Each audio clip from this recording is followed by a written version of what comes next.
Welcome into the Commander's Report. I'm your host, Jack Sperry. Thank you guys for joining me here today on the show. And I just wanted to get in front of a camera here on my day off here today, guys, because I got some thoughts here on what the draft strategy should be for the Washington Commanders here in round one. Just a couple weeks away from the start of the 2026 NFL Draft. As we all know, the Commanders only have two top picks this year in the top 100. And those picks are usually the picks that you expect to draft players that are going to, be an instant impact for your football team. I think there's two pretty obvious positions right now on the Washington Commanders roster that need to be addressed by this football team and bring in some young talent, especially if they don't make any other more additions in free agency before the start of the NFL draft this year. So before I reveal what those two positions are and we kind of break down the players that I think are going to be on the Commanders' radar this year, make sure you guys click that subscribe button if you haven't already, because whether it's like today, it's my off day, or whether I'm in studio in the office, we're going to get you guys free Commanders content every single day for free on this channel. And of course, we got a bunch of great stuff coming up here as we get ready for the NFL draft. My final round one big board is going to be coming up here soon. We're going to be having our final mock draft. We've got a bunch of stuff coming up here, coming down the pike here in just a few short days. So make sure you guys click that subscribe button if you haven't already for all of our free content that we provide for you guys here on YouTube. All right, so the first position that I want to talk about here is the position that if the Commanders are not going to be trading down, if they're not going to be making any more additions in free agency, I think this position has to be the pick for the Washington Commanders in round one, unless the two players at this position that I would take with the number 7 overall pick are not there. And I think the number one priority in round one for the Commanders this year should be wide receiver. Now, you might be saying, but Jack, we have Terry McLaurin. We're likely going to be bringing in Brandon Ayuk at some point this offseason. Why would we need to spend our first round pick on a wide receiver? And I think the answer to that question for me is that you want to keep your options open in terms of what happens with Terry McLaurin in the future, and you want to have a future at the wide receiver one position. Let's face it, guys, Terry McLaurin is getting older. He's now on the other side of 30, and he is coming off a down year. Now, obviously, he was injured for much of last year. Him and Jaden Daniels were not on the field a whole ton last season. And obviously, with the lack of receiving talent around Terry McLaurin, he saw more double teams than what he's used to seeing. Obviously bringing in Brandon Ayuk, who's known as a really good route runner, should take some of that attention off of Terry McLaurin. But his contract this year is kind of in his final season where it's somewhat affordable. And if he has another, kind of down season where he's not playing like a legitimate number one receiver, his cap hit gets into above $30 million per season. And the Commanders may be looking to unload his contract next offseason in a trade unless they feel like he's worth the $30+ million against the cap that he's slated to have starting in the 2027 NFL season.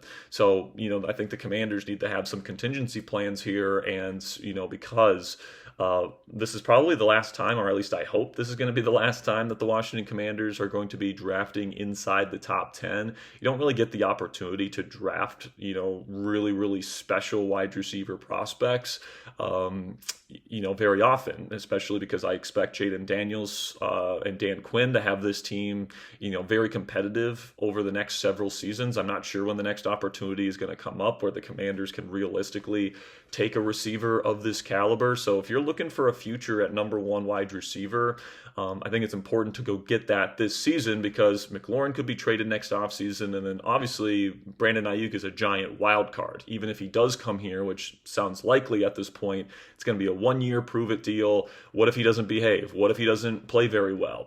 There's a number of different things that could happen where Brandon Ayuk is not on the Commanders roster in 2027. So you need that future number one presence in this room, in my opinion. And even if Terry McLaurin plays really well, Jaden Daniels has multiple, really, really good weapons in the receiver room to throw to, and it's going to maximize what this offense is able to do during the 2026 season and hopefully catapult this offense back into being, like a legitimate top 10, maybe top 5 elite caliber offense under new offensive coordinator David Blau. So the two players at this position that I think are worthy of the number 7 overall selection, it kind of just depends on what kind of flavor of receiver you want and what the Commanders want. You could go with Mekhi Lemon out of USC. Now, Mekhi is somebody that's more seen as a slot weapon, where he can play outside, but he runs his routes like a true professional, breaks open, tempos his routes so that he's breaking open when the quarterback is looking at him in his timing and in his progression. Runs routes like a professional in that way, but he's also got really good hands, and he's great and tough after the catch. He gets compared to Amon-Ra St. Brown. Obviously, both those guys went to USC. They got similar size profiles and all those different things, and neither of them is particularly that fast, in terms of like a pure 40 time. Mekhi Lemon's not going to burn you down the field or anything like that. He's going to win with nuance and quickness in his route running, and then also he can come down with some really tough catches in contested situations. So I love the way Mekhi Lemon plays the position. It reminds me a lot of Jackson Smith and Jigba when he was coming out of Ohio State, where he just runs routes, differently, and he runs routes in ways where he's always open, whether it's man, whether it's zone. He's just such a professional route runner. And in this specific style of offense that David Blau is going to be running, remember, he's inspiring this offense off of Ben Johnson's offense, the head coach of the Chicago Bears, former offensive coordinator there with the Detroit Lions. And Amon-Ra St. Brown thrived in this style of offense, became a legitimate number one wide receiver in this offense. So I could certainly see David Blau seeing Mekhi Lemon as his next Amon-Ra St. Brown, so to speak. And, you could have Brandon Ayuk and Terry McLaurin kind of be your, outside wide receivers, and Mekhi Lemon fits right in there in the slot as your designated slot weapon. And even if you trade Terry McLaurin next offseason and Brandon Ayuk are gone, Mekhi Lemon, I think, is more than capable of being a Jackson Smith and Jigba-like number one wide receiver that lines up most of the time in the slot. I think that is something that can absolutely be something that happens for this Washington Commanders offense. But something else I could see is the team could go out and get Carnell Tate from Ohio State. And Tate is somebody that I'm really high on. Brings good size to the table, good route running nuance, and he's a special contested catch ball winner down the field.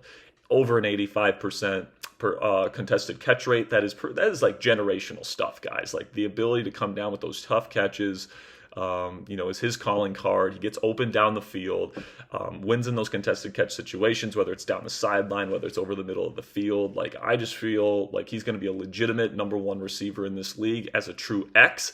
And like, if you wanted Brandon Ayuk to work out of the slot more, if you want to move Terry McLaurin into the slot more, and you want more of a true outside presence for this offense instead, Carnell Tate is probably the guy that you would go with if you're the Washington Commanders, right? So I think that both of those options are viable for the Commanders, and I would be happy to get either one of those. I think both of them are future number one wide receivers in this league. It's just a matter of, which flavor of wide receiver you want. Do you want that bona fide slot weapon, or do you want the guy on the outside to open up how you can use Terry McLaurin and Brandon Ayuk in this offense next year? If I had to pick right now, I would probably pick Mekhi Lemon, just because I know what Terry McLaurin can do as an outside receiver. I know what Brandon Ayuk is capable of as an outside wide receiver, and I think Lemon as that true slot weapon can, kind of get the most out of David Blau's offense, which is going to really lean heavily into those Ben Johnson kind of, influences here. So I think Mekhi Lemon is definitely somebody to keep your eye on at 7, but I can't say it would shock me if they go with Carnell Tate. The team has been looking at both of those prospects very, very closely and pairing one of those guys up with Terry McLaurin and probably Brandon Ayuk could form one of the most talented wide receiver trios in the league heading into Jaden Daniels' second year in the NFL. But then in round 3, if the Commanders do not make a move at this particular position, I think round 3 is the right time to probably pull the trigger on this second position here with your second top 100 pick, and that position is center, right? Because you've got Nick Allegretti. The team claims that Julian Good-Jones is going to be competing for the starting job. Those two options are not good enough, in my opinion. And I think this team needs to bring in either a veteran. I mean, there's still some good, starting center options out there. Ethan Pocic, Graham Glasgow, Lloyd Cushenberry. Like, I honestly don't know why the team hasn't signed anyone at the center position at this point. And, Allegretti is somebody that can play center, but he's never played starting center in his entire NFL career. He's only started at guard, and, he's only got a little bit of regular season experience at center, and honestly, it wasn't that good. So the fact that the other option that we have on the roster right now is Julian Good-Jones, who's never been a starter in this league. He's barely even been like a 53-man roster guy at times. He's been more of a practice squatter. I just don't have a lot of confidence in that particular position. But in round 3 of this year's NFL draft, there should be a good collection of centers available for the Washington Commanders to consider. Now, maybe a couple of these guys are off the board by the time you get to pick number 71, but at least a few of these guys should still be available for you to pick from. Jake Slaughter out of Florida, Connor Lew from Auburn, Sam Hecht from Kansas State, and Logan Jones from Iowa.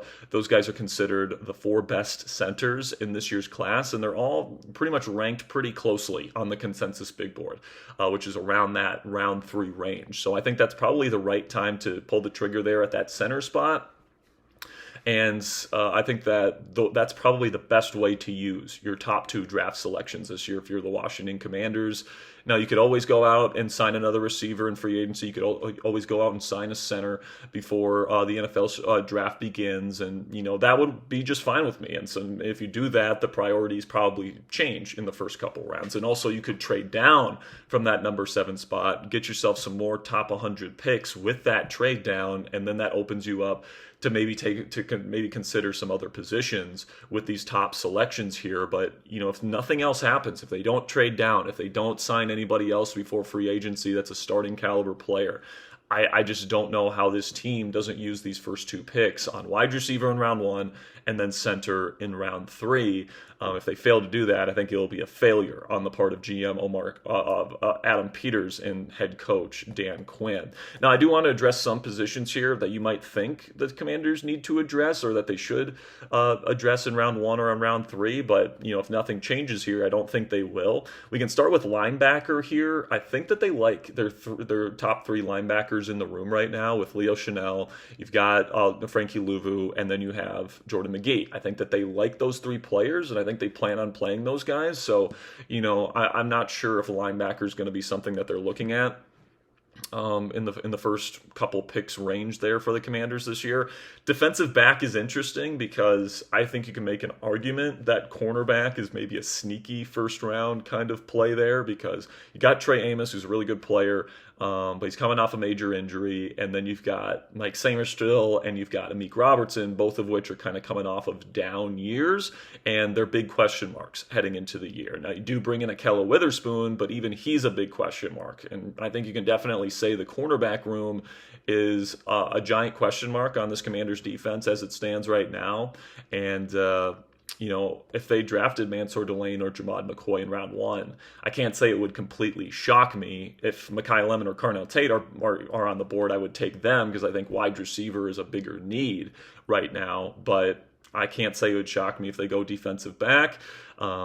But honestly, I think defensive back might be a play. Like if the Commanders trade down in round 1 and say Jamad McCoy is sitting there at like pick 15 or something like that, and they trade down with the Buccaneers, I think that's something that could be in play for the Commanders. But with just these 2 picks at your disposal in the top 100 right now, I kind of feel like defensive back should be off the board because they do have some decent depth at corner. They have some decent depth at safety. They can move some pieces around. I think that the secondary is a big question mark for the Commanders, but with just 2 picks, you have to be selective with how you spend those top 100 picks. And I think receiver and center probably outweigh defensive back at this point. Then edge rusher as well. You invested a lot at this position this year, right? You bring in Odafe Owe, you bring in Kaylavon Chason. You've got a bunch of, kind of bigger, true defensive end types that you bring back in Dietrich Wise and Drake Jackson that you bring in Charles Omenihu.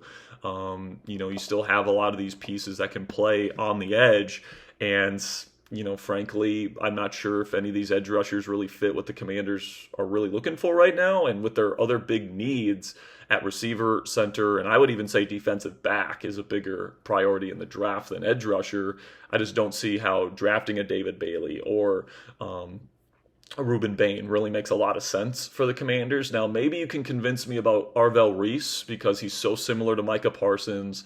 And Dan Quinn obviously turned Parsons into an immediate superstar in this league, going from Penn State to the Dallas Cowboys. So, if Reese somehow falls to the Commanders at 7, you could convince me that that would just be the best pick for the Commanders, and that's what they do. But outside of him, I just don't see how the Commanders make that move for an edge rusher in round 1. And then running back, right? I think they like the moves that they've made in the room. They've got some decent depth in this room as well, bringing in Rashad White and Jerome Ford, bringing back Jeremy McNichols. Obviously, you still got Bill, who the team really believes in. And, this is a position, and Adam Peters talked about this at the owners' meetings this week in Arizona. You can get good running back talent later in the draft. And, when they asked him about the running back position, he didn't completely rule out taking a running back in round 1. That would be Jeremiah Love if he falls to us at 7. But also, like he pointed out, we drafted Bill in round 7 last year, and you've got 3 picks there in round 6, or you got 2 picks in round 6, 1 pick in round 7. If you want to pick another running back, I think that area of the draft might make more sense than spending your first round pick on Jeremiah Love, a player that won't be on the field for every play. Running back's just not a position where, running backs are out there every single offensive snap. Then also, short shelf life. And then also it's one of the most replaceable positions in football. Like there's always good running back options out there in free agency that are cheap. There's always usually a good running back draft class where you can get, rotation worthy running backs in the middle of the draft, right? So if you really believe in Bill Krosky-Merritt, I know the team believes in Rashad White. I don't think with the other needs that you have on this team, I think you got to address receiver, you got to address center, and bring in young players at those 2 positions, barring, the team making moves at those positions in free agency before the draft. I just don't think it makes sense to spend your number 7 overall pick on Jeremiah Love, as exciting and as electric and all that different stuff as it would be to have him in this offense with Jaden Daniels. I think you just have other needs on this team that you probably need to address first before you consider that. All right, man. Well, that's going to be it for me today. I just wanted to kind of lay out my latest thoughts on how the Commanders roster is shaping up, what it means for their draft strategy. And I think right now we're heading towards a path where we've got wide receiver in round 1, either Mekhi Lemon or Carnell Tate, and then a center in round 3 at pick number 71, whether it be Jake Slaughter, Connor Lew, Sam Hecht, or Logan Jones. I just think that makes the most sense for this football team right now. And we'll see if they make any moves before the start of the draft here in a few weeks. I would love for them to sign a veteran center. I would love for them to get this Brandon Ayuk situation figured out. But, I guess we'll just have to see what they end up doing here in the days and weeks to come. And if anything happens, we'll make sure to keep you guys updated right here on the Commanders Report. So make sure you guys click that subscribe button if you haven't already. Greatly appreciate your guys' support.